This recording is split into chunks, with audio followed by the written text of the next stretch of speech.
इन question number 31 actually दो masses हैं, एक का मास 2m है, दूसरे का मास m है। ये दोनों कनेक्टेड हैं। 2m पहले तो एक पुली से कनेक्टेड है, अब वो पुली के थ्रू एक स्ट्रिंग पास हो रही है जो कि m से कनेक्टेड है ना। सो बेसिकली हमें इन दोनों का एक्सेलरेशन फाइंड करना है सबसे पहले तो, कि दोनों का एक्सेलरेशन क्या होगा। सो अगर हम सोचें क्या इन दोनों का एक्सेलरेशन सेम होगा। बेसिकली यहाँ पे अगर ये 2m मूव करता है तो ये पुली भी मूव करेगा। पुली यहाँ पे फिक्स नहीं है ना। जो पुली B है, पुली A तो फिक्स है, हमारा कोई प्रॉब्लम नहीं है, बट जो पुली B है दिस इज़ नॉट फिक्स। सो अगर 2m मूव करता है तो ऑब्वियसली ये पुली भी मूव करेगा। तो इस केस में दोनों का एक्सेलरेशन अलग अलग होगा। सो ऐसे प्रॉब्लम्स को सॉल्व करने के लिए सबसे पहले हम हर स्ट्रिंग में टेंशन लिख लेते हैं। तो अगर m में टेंशन T लग रहा है तो इस पुली B पे टेंशन T लग रहा होगा, ऊपर साइड में भी और नीचे साइड में भी, है ना। और हम कहें तो 2m पे भी टेंशन लग रहा होगा 2T।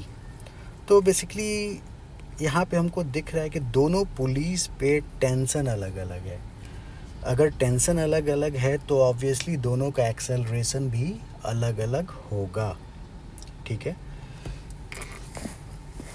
तो अगर हम एज्यूम कर लेते हैं कि ये एक्सेलरेशन A1 से नीचे आ रहा है, जो 2m है एक्सेलरेशन A2 से जा रहा है।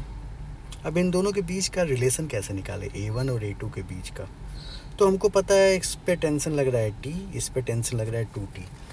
और जो टेंशन होता है ये एक इंटरनल फोर्स होता है दोनों मासेस के बीच में। अगर इसको हम पूरा एक सिस्टम मान लें तो जो टेंशन है this is an internal force. So हम कह सकते हैं कि नेट वर्क डन जो होता है बाय इंटरनल फोर्स, ये क्या होना चाहिए, यहाँ पे 0 होना चाहिए, ठीक है। सो m की बात करें तो इस पर T लग रहा है ऊपर साइड में। मान लेते हैं ये नीचे डिस्टेंस मूव किया कुछ x1, और जब ये m x1 मूव किया, m2 उतने टाइम में डिस्टेंस मूव किया x2, ठीक है। सो वर्क डन हम क्या लिखेंगे, force into displacement into cos of angle theta. m पे T लग रहा है ऊपर साइड में, इसका डिस्प्लेसमेंट हो रहा है नीचे साइड में, यानी कि यहाँ पे कॉस थीटा क्या हो जाएगा 180 डिग्री। तो वर्क डन क्या हो जाएगा minus of T into x1 plus यहाँ पे T भी एक ही डायरेक्शन में है और डिस्प्लेसमेंट भी एक ही डायरेक्शन में है, यानी कि 2T into x2, this should be equal to 0।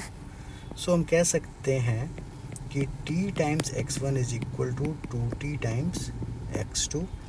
अगर हम दोनों को डिफ्रेंशिएट कर दें दो बार तो बेसिकली हमें एक्सेलरेशन का रिलेशन मिल जाएगा, T into A1 is equal to 2T into A2। T को अगर हम कैंसिल करें तो A1 will be equal to 2 times A2। तो हमारा आधा काम तो यहीं पे ख़त्म हो गया कि एक्सेलरेशन का हमने रिलेशन निकाल लिया दोनों ब्लॉक्स का, A1 और A2 का।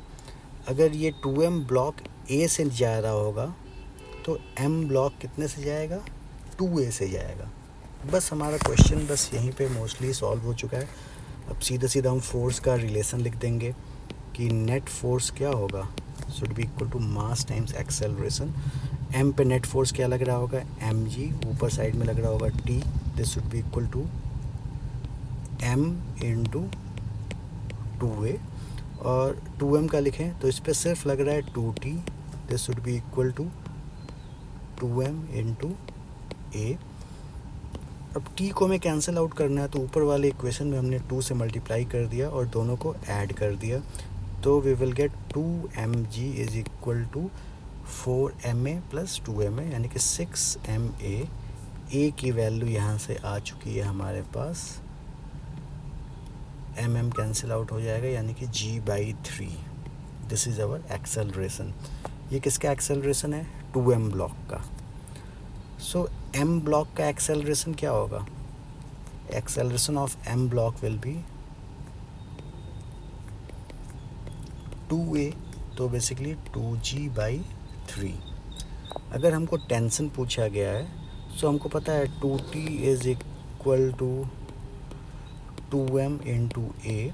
सो t की वैल्यू हो जाएगी हमारे पास m इंटू ए, यानी कि m इंटू g/3। t की भी वैल्यू हमको पता चल गया। जो पहला क्वेश्चन हो गया, दूसरा क्वेश्चन हो गया। तीसरा, calculate the force exerted by the clamp on pulley ए।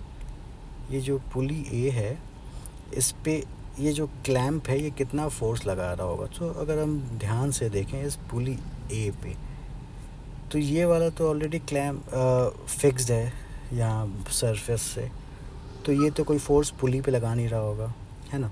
तो ए पे इधर टी लग रहा होगा, नीचे साइड में टी लग रहा होगा, यानी कि नेट फोर्स क्या आ जाएगा, √2 टाइम्स टी हो जाएगा। क्योंकि दो फोर्सेस हैं, दोनों के बीच का एंगल है 90 डिग्री और इक्वल फोर्सेस हैं, तो नेट रिजल्टेंट इनका क्या होता है, √2 टाइम्स हो जाता है। तो net force will be √2 times mg/3। So this will be our answer. Thank you.